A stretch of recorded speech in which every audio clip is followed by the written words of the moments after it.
observe, if you just check out your automatic thoughts over time, you will see that they reflect your core beliefs. Your core beliefs are ideas that you hold firmly about the world, about yourself, about people.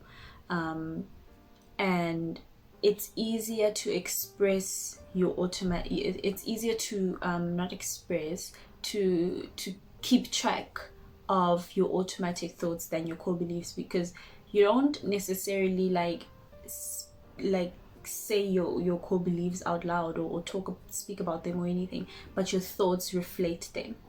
You get what I mean? The core beliefs literally shape how you interact with people. They influence how you behave, and all of these things. And they tend to, according to the workbook, they tend to fall in 3 groups, right? Which are assumptions about myself, assumptions about other people, and assumptions about the world, right? The examples that are given here, a core belief about ourselves could be I'm unlovable. It could, a core belief about an assumption about other people could be people will always let me down. An assumption about the world is that it's dangerous and I need to protect myself. So it's not always clear where these core beliefs come from, but it's shaped by like the people that you grew up around, what the conversation was. Traumatic events also have an effect, have an influence on your core beliefs. What is important is being aware of them, and being aware of how they have now influenced your behavior, your interaction with other people, and so forth, right? They can be positive and sometimes they can be negative, you know what I mean? So let's focus now on core beliefs about ourselves, or the assumptions that we make about ourselves. Some people have negative assumptions, some people have positive assumptions. Some people believe they're not nice people, some people believe they're not attractive, some people believe that they are failures, some people believe they are incapable. What you need to notice is the activities that trigger these core beliefs. Hope that makes sense.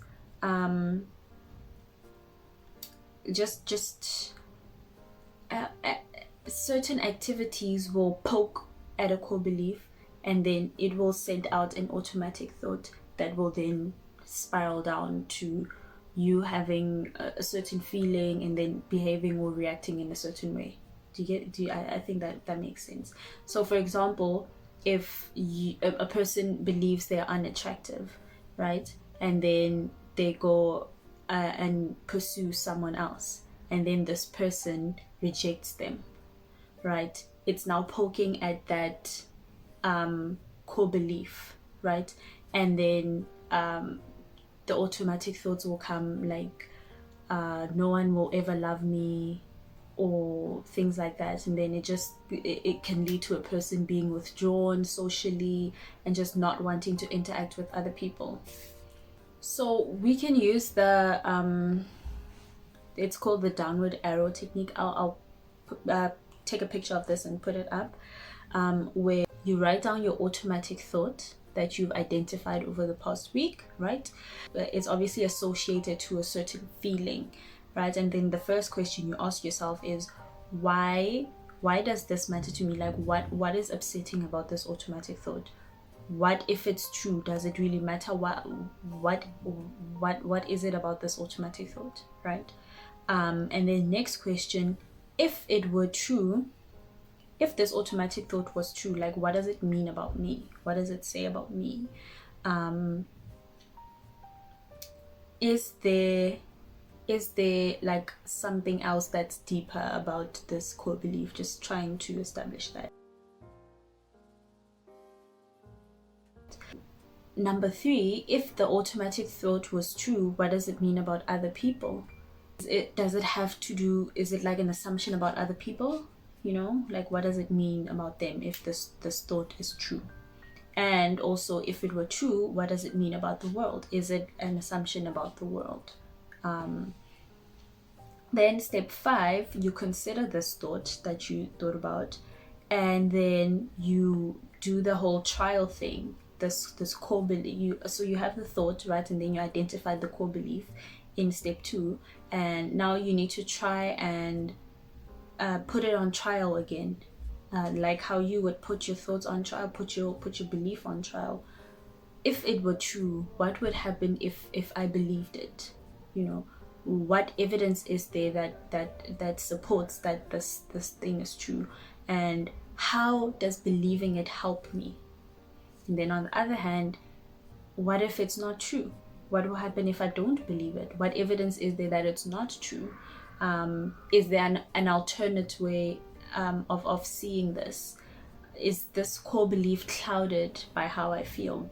A person, like the example that I made, this person is feeling rejected, and now this feeling of rejection is clouding their emotions and how they're feeling, and now they are making assumptions and believing certain things because of how they feel. Am I forgetting something?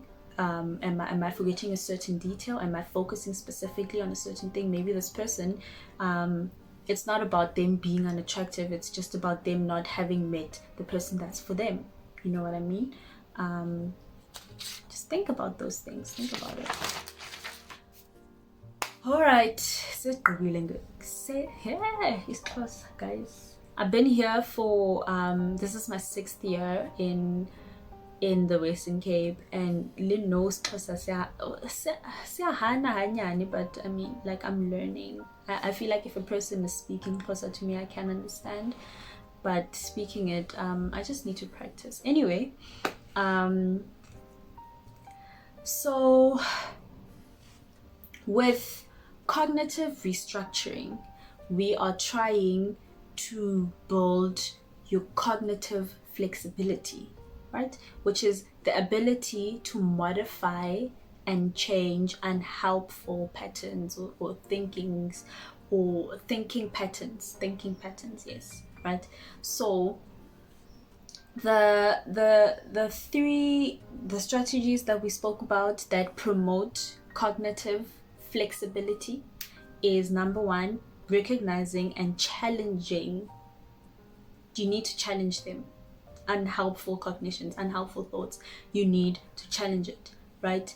You can't stop yourself from thinking that anything, like whatever comes to your head, but you need to challenge it, and you need to make your brain understand that this ain't it, and the more you do that, then you'll create new pathways in your brain. Because if it's used to just thinking like this, thinking this happens, I think this happens, I think this, and you don't bring a different way of thinking about it, nothing's gonna change, But now if it's used to this happens, I think like this, then you're like, how about this? Then it will still go here, but then it will start now a new path that way. And the more this happens, then the more this path to the other thought will start to get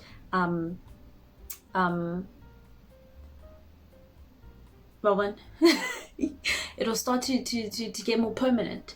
And then next thing, you find yourself like, when it's gloomy, I'm no longer thinking, oh, it's gonna be a bad day. Now I think, I don't have to water the plants today because it's gonna rain, or I get to wear my winter fashion. You know what I mean? Yeah, so just recognize and challenge, and in order to do that, self-monitoring, journaling. I'll also put up a picture of like the table that we have here, where you record an automatic thought every day. Do that, you know what I mean? Avoid thinking traps. If you see yourself spiraling into that whole just bop, like, just stop it and think and reevaluate, but it's going to take time. It's not going to happen overnight. You just need to keep doing it. Sharp. That was number one. Number two is becoming more aware of activating events and avoid them if possible.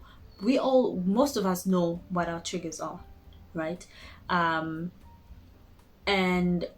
it's important to, if you can't avoid your triggers, you need to find a way that in the midst of this event happening, the trigger doing the triggering things, you just find a way to let me find what they're saying here. It is often impossible to avoid activating events, but it is always possible to combat distressing feelings by engaging in behaviors that evoke strong positive emotions. Remember in the first session I spoke about how sometimes your feelings have an influence on your behavior, but also your behavior can have an influence on your feelings. So if now you're in a setting that is triggering, then you do something that you know, this is going to result in me feeling better. Then you do that. You play that good music. You talk to a friend. You journal. You go for a run. You do your exercise. You bake.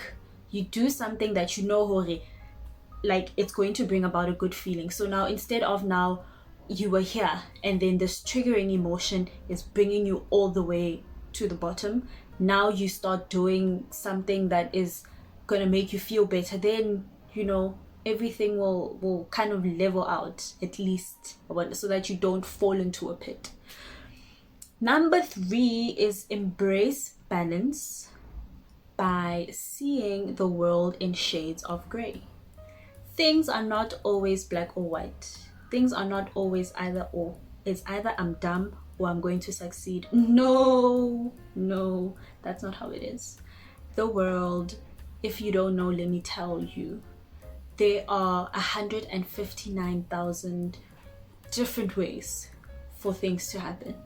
And if you are fixed on something happening a certain way, you are bound for heartbreak. You are setting yourself up to feel like a failure.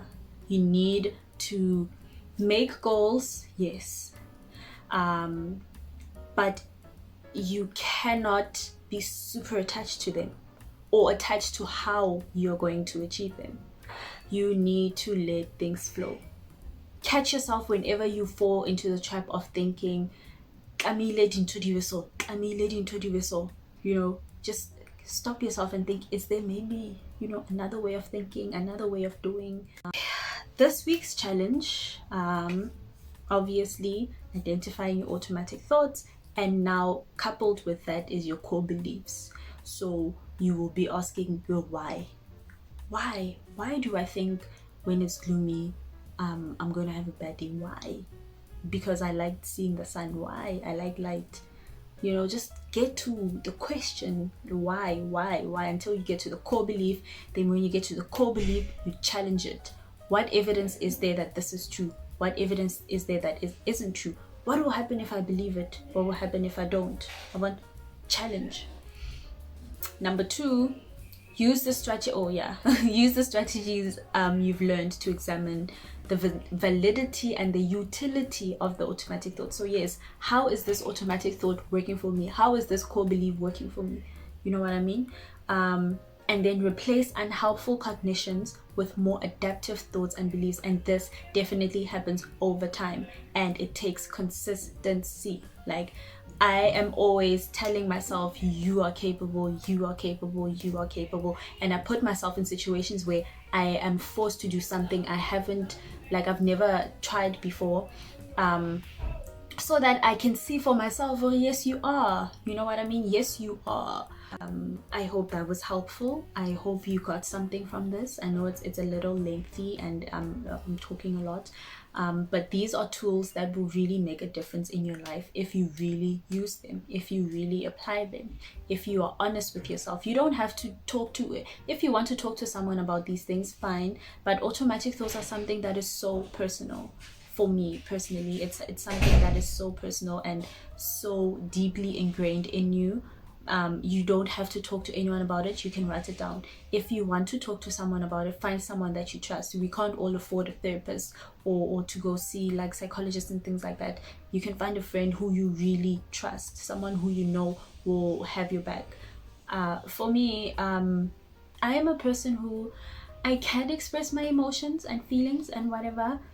I just don't always have the right words to really describe whatever it is I'm feeling or thinking. So my diary is my go-to. Actually, my diary is where I do all my talking and venting and whatever. So get yourself a diary, journal. I'll put up the template of the daily thinking things, and yes, let's do that. Let's get our mental health in shape. Let's, just as you would declutter your laptop, we're doing that. We're getting rid of all of these negative thoughts that are very unhelpful to us, right? And we are rebooting our system and making sure that when it's time for us to show up and work and do whatever it is that we have to do, we are actually able to do that because our brain is free of all clutter and things that are unhelpful. Okay, anyway, I'm rambling. Thank you so much for watching. Please share this video with someone who you think will benefit from it. I know a lot of people will, but it takes a lot to start. It takes a lot to take the first step. It takes a lot to listen to someone. People usually come to YouTube for entertainment and to forget about things, so not a lot of people will really want to watch something like this. But you have gone this far and you know that it's helpful, so please share it. Let's help one another. Please subscribe also, and I will see you in my next video.